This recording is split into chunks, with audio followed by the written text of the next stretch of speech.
The story begins with a quiet but symbolic moment. Something is thrown into the sea. This marks the beginning of a shift in the life of 17-year-old Kelly. She lives with her widowed father James and her younger sister Abby. Ever since their mother Lexi passed away, Kelly has taken on a caretaker role in the family. She manages most of the household tasks, looks after Abby, and handles responsibilities that would typically fall on a parent. Though young, she has stepped into this role fully, aiming to maintain stability after their loss. Kelly starts each day early. She makes breakfast for the family while they sit together in the kitchen. During one of these mornings, she notices that her father seems nervous about something. Kelly senses what he wants to say and gives him permission to speak freely. James then reveals a significant decision. His girlfriend Robin will be moving in with them in 1 week. He says he hopes the girls will be open to it. Abby reacts with childlike acceptance. She seems excited and immediately embraces the idea. Kelly, on the other hand, remains quiet. After some hesitation, she admits she would be able to accept anyone, just not Robin. James is visibly hurt by her reaction, but tries to explain that Robin will be there not just for him, but for both of the girls. He believes Robin can help support the family, share responsibilities, and serve as both a partner and a friend. Although Kelly doesn't say much more, she gives a passive agreement to the decision. Later, James meets with Robin to tell her how the conversation. Robin expresses concern, especially about Kelly. She worries that, at 17, Kelly may resist her presence. James reassures her that everything will be fine. He's optimistic and believes Robin's arrival will be a positive change. Robin listens, tries to trust him, and agrees to move forward. That night, Kelly is awake in bed. She hears strange noises coming from Abby's room. Curious and slightly uneasy, she walks toward the sound and finds Abby talking to a wall. No one else is there. Abby says she couldn't sleep and that she's scared. When Kelly asks why, Abby struggles to explain. Kelly dismisses it gently and stays with her until she falls asleep, thinking it's only a matter of imagination. The day comes when Robin moves in. She brings her belongings into the house, ready to join the family. Abby welcomes her with warmth. She even begins calling her mom, showing no resistance. Robin expresses gratitude for their openness. Kelly, however, stays distant. She maintains polite boundaries, but doesn't allow Robin in emotionally. James begins clearing out the belongings of his late wife. Abby walks in and becomes sad to see her mother's things being packed away. To comfort her, James tells her she can keep the items in her own room. This lifts Abby's spirits, and she agrees. Meanwhile, Kelly finds one of the boxes and opens it. Inside is a photo of her and her mother, along with an old necklace. Seeing these items triggers a wave of emotion. Kelly quietly makes a promise to her mother. She will keep the family together and safe, no matter what. Later, Kelly walks into the living room and speaks to Robin. She tells her that raising Abby isn't simple, and if Robin ever needs help, she should ask. The comment seems helpful on the surface, but carries a hidden edge. Robin senses it's more of a warning than advice, but chooses not to respond. She wants peace and a fresh start. Later that evening, as they prepare dinner together, both Kelly and Robin notice Abby talking to herself. When asked about it, Abby turns slowly, then returns to her imaginary conversation. They both acknowledge it, but neither pushes the issue. Kelly assumes it's harmless. They move on with dinner preparations. During dinner, Robin unintentionally adds sesame seeds to Kelly's steak. It seems innocent, but it deeply bothers Kelly. Her reaction is sharp and visible. When the family prepares to toast the new beginning, Kelly clinks her glass too hard, breaking Robin's and causing it to cut her hand. James quickly tends to Robin while Kelly brings towels. Throughout the situation, Kelly shows little emotion. That night, Kelly sits in front of the mirror with a blank expression. She doesn't speak or react. A shadow moves near her window, and she investigates. It turns out to be Todd, her boyfriend, who sneaks in on Tuesdays when her father isn't home. This time, James is home, but Todd still tries to get close. Kelly pulls away. She tells him her focus right now is on her family, not on him. Elsewhere in the house, Robin is shaken by what happened at dinner. She feels responsible for upsetting Kelly. She questions whether she's doing more harm than good. Meanwhile, Abby is asleep when her window slams shut violently. Startled, she screams for help. James and Kelly rush in. James checks the window and believes it was caused by the wind. He assures Abby it's nothing. Robin, who is nearby, sees one of Kelly's trophies move on its own. She notices it but brushes it off. Later, James notices Todd in the hall. Surprised and disapproving, he tells Todd to leave. Kelly stays with Abby and sings to her. Robin watches from outside the room, concerned but unsure what to say. The next morning, Robin takes initiative and makes breakfast. Kelly quietly disapproves but doesn't intervene. Abby enjoys the meal, and Kelly lets it go. During breakfast, Abby says the window didn't close on its own. She believes it was their mother. Robin tries to comfort the girls by thanking their mother aloud. Kelly pulls her hand away and dismisses the idea. She insists there are no ghosts in the house. James later advises Kelly to make an effort with Robin. Kelly agrees, reluctantly. She begins helping Robin sort old items to sell. During the process, their grandfather, Bernard, visits. He is immediately suspicious of Robin, knowing she had a past connection to James and Lexi. As they sort through the belongings, Robin comes across the necklace Kelly found earlier. She doesn't realize its significance and picks it up casually. When Kelly sees it in her hands, she becomes visibly upset. Robin apologizes, saying she didn't know it belonged to their mother. Bernard suggests Kelly wear it. She does, though hesitantly, and removes it as soon as she gets home, hiding it in her drawer. The next day, Kelly is in school when she receives a call. Abby has been picked up early by Robin. This frustrates Kelly. She feels her role in the household is being taken from her. At home, Robin tries to bond with Abby. She opens a small box and gives it to her. Inside is a photo of their mother and a lock of hair. Robin tells Abby she isn't there to replace her mother, but to support her memory. Abby listens quietly, then hugs Robin. Kelly returns home and confronts Robin about the box. Robin explains that she discussed it with James beforehand. Hearing this, Kelly calms down. She admits that seeing her mother's things stirred up painful memories. That night, James and Robin talk in private. James opens up about Lexi's final days. He explains that before her death, Lexi had grown emotionally distant. She wasn't wearing her wedding ring when they found her, which made him suspect she had been hiding something. He believes guilt may have played a role in her passing. Later that night, Abby is sleeping when her closet door slowly opens. She feels fingers on her back and assumes it's Kelly, but no one is there. She turns and speaks into the darkness, calling it Mom. Elsewhere in the house, Kelly lies in bed, staring into the dark. A decorative item in her room unsettles her, so she throws a cloth over it and tries to sleep. But soon, a new sound breaks the silence, a slow, rhythmic noise coming from her drawer. It's the same drawer where she placed her mother's necklace. The sound grows louder, as though something inside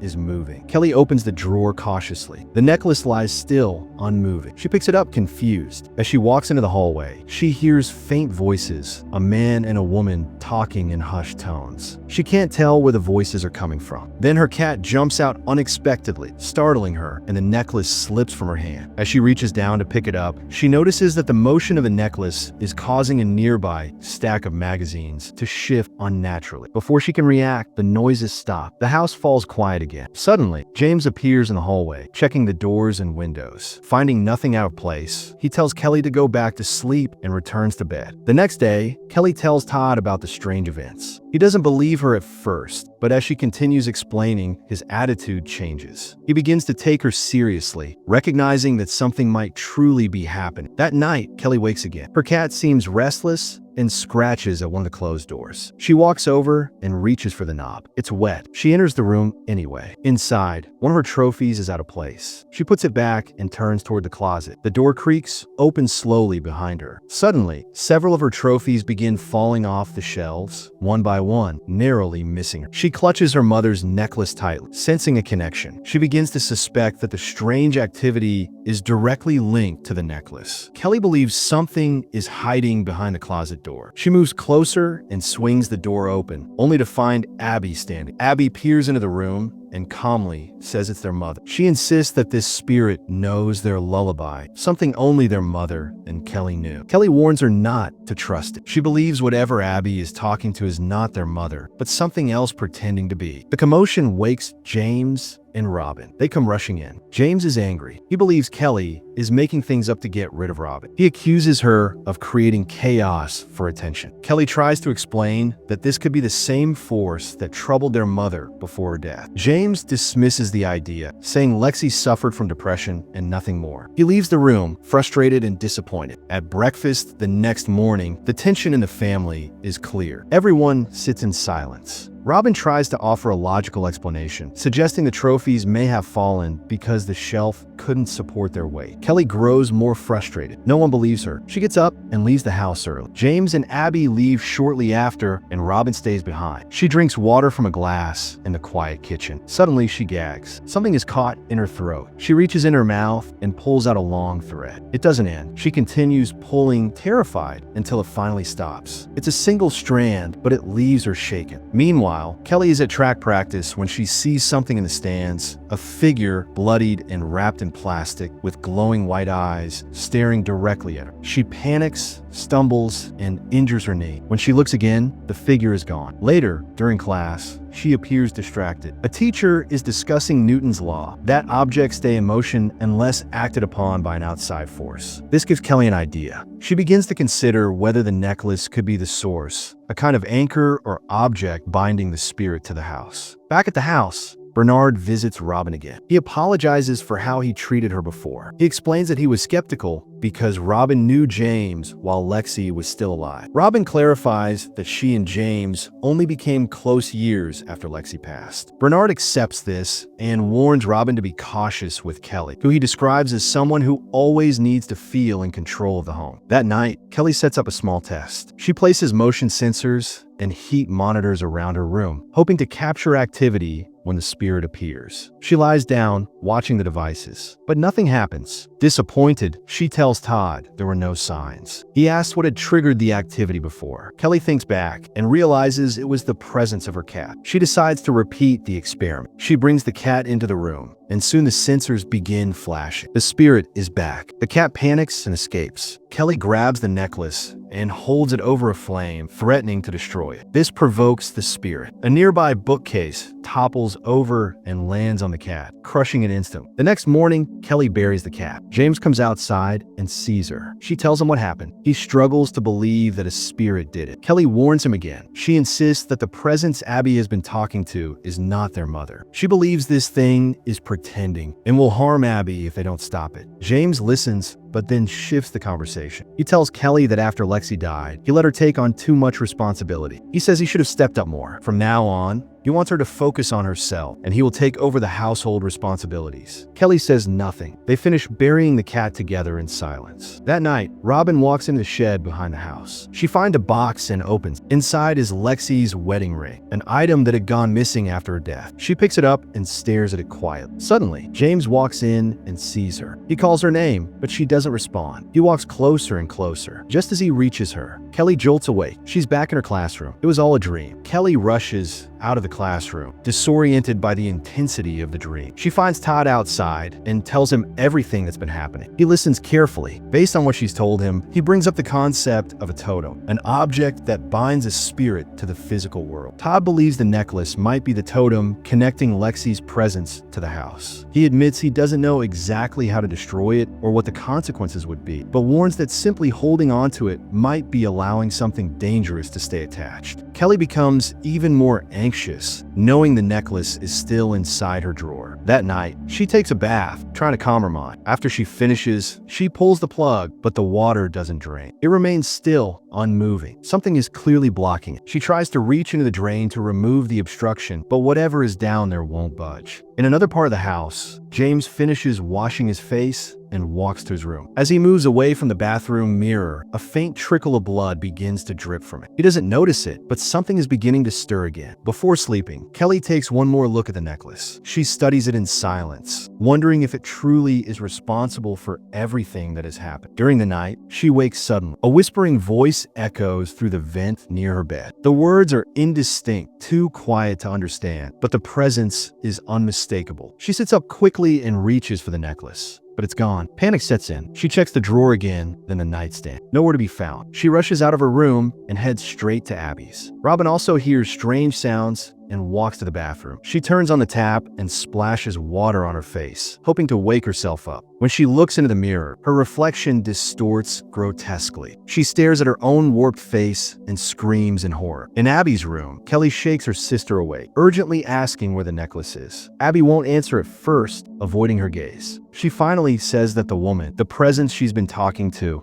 wanted the necklace and took it. Kelly refuses to back down and keeps pressing for an answer. Eventually, Abby reveals that the necklace is lying on a nearby table. Kelly grabs it, and immediately, a thick white mist appears outside the bedroom door. It looms silently, clearly angry. Kelly holds Abby tightly and yells into the air, telling the spirit it cannot have her. She raises the necklace and smashes it. This enrages the entity. The mist thickens and the spirit lunges toward them. It grabs Abby and tries to drag her into the darkness. Kelly fights back, clutching Abby's hand with everything she has. Just as Abby begins to slip away, James bursts into the room. He grabs Abby and pulls her in his arms. As soon as he enters, the spirit vanishes. The danger disappears with it, at least for now. Shaken, James decides they need to leave the house immediately. He calls Bernard and asks him to come pick them up. Robin rushes out of her room, clearly rattled by her own experience, and asks James if she should begin packing their things. James doesn't respond directly, but nods toward the front of the house. Inside, Kelly brings Abby back to her room to help her rest. When she enters, Todd is already there, sitting quietly on her bed. He tells her he came as soon as he could because he's been researching more about totems. Todd explains that a totem is something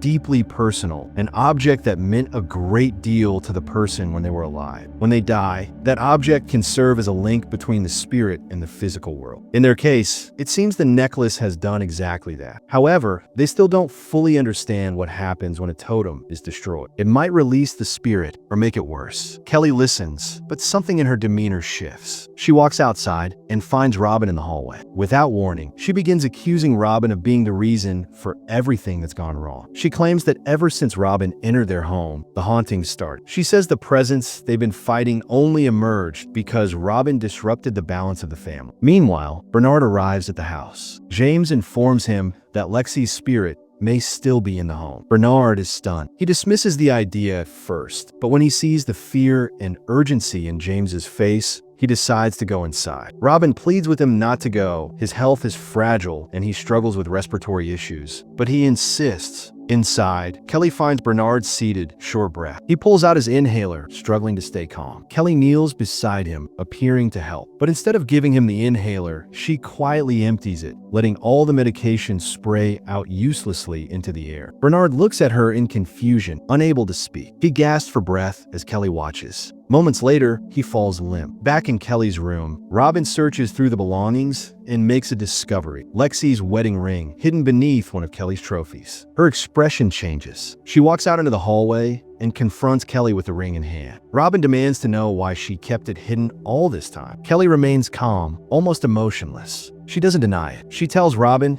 that Lexi wasn't right for James. She says their family needed someone stronger, someone better. She believed removing Lexi was the only way to protect the family. Robin backs away in horror, stepping into the bath. Kelly follows and, without hesitation, shoves her into the bathtub. Robin hits her head on the porcelain edge and slumps into the water. To be sure, Kelly holds her under. The water begins to turn red as blood from Robin's head injury seeps into the tub. Kelly finally lets go. Robin is still. Kelly stares down at her, then calmly walks back to her room. There, Todd is still waiting. Kelly pretends to panic. She tells him that something attacked Robin and her grandfather. Todd jumps to his feet, concerned. He says they have to leave right away, but Kelly stops him. Her voice changes. She smiles and thanks him for being a good friend. Todd doesn't understand what's happening. Before he can respond, Kelly picks up one of her trophies and strikes him on the head. He falls instantly, blood pooling beneath him. Kelly walks to a hidden spot in the room and opens. Abby steps out. She's been hiding there all along, not from the ghost, but at Kelly's command. Kelly leads Abby out of the crawl space, holding her hand as they walk down the hall. She reassures her softly, guiding her away from the hidden room where Todd's body now lies. They find James nearby. He sees Abby and Kelly, but something immediately feels wrong. His eyes scan Kelly's face, then the floor. Behind them, he notices something. Todd's body sprawled motionless, blood spreading beneath his head. James asks what happened. Kelly answers without hesitation. She tells him that their mother did it. The ghost returned and attacked Todd. James stares at her,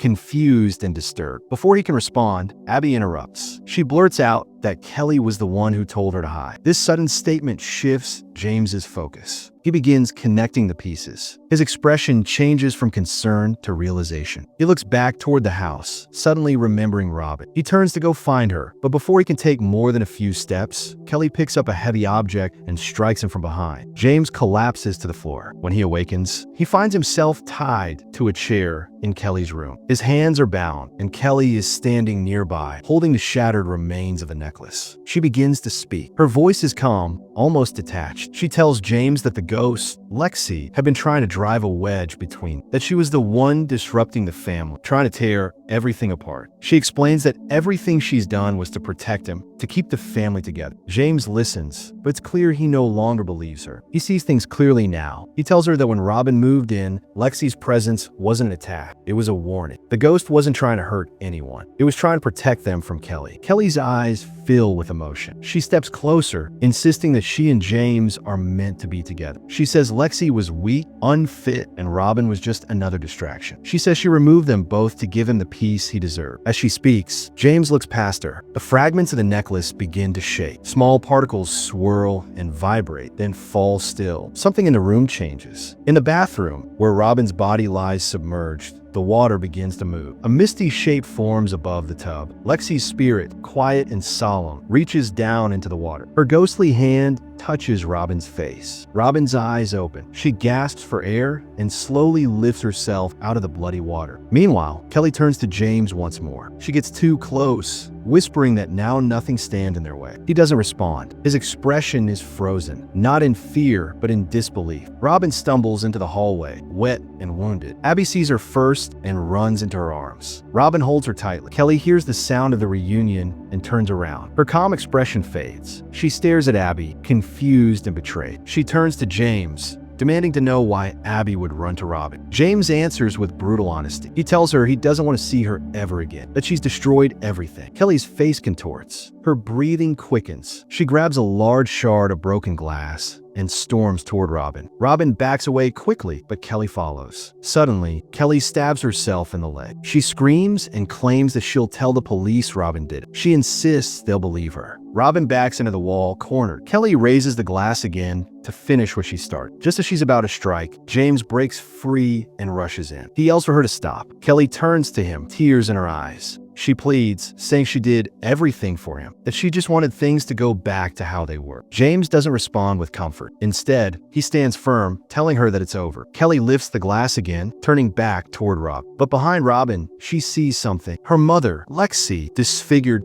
ghostly, and silent. Kelly freezes in place. Her face twists in horror. She stumbles backward and falls. Behind her is the same spiked sculpture from earlier, a jagged metal decoration standing tall. She falls onto it. The spike pierces her from the back, protruding from the side of her face. She doesn't move again. Everyone falls silent. The threat is gone. Some time passes. The remaining members of the family, James, Robin, and Abby, now live in a mobile home parked in a quiet, remote location. They sit together, far from the house where it all happened. The tone is peaceful, but something lingers. Robin notices Abby sitting alone, whispering to someone unseen. She asks who Abby is talking to. Abby looks up, smiles, and says it's nothing. Around her neck, she wears Lexi's ring, the same one that had been missing for so long. As the camera slowly pulls away, Abby begins humming the lullaby, the one only her mother and Kelly ever knew.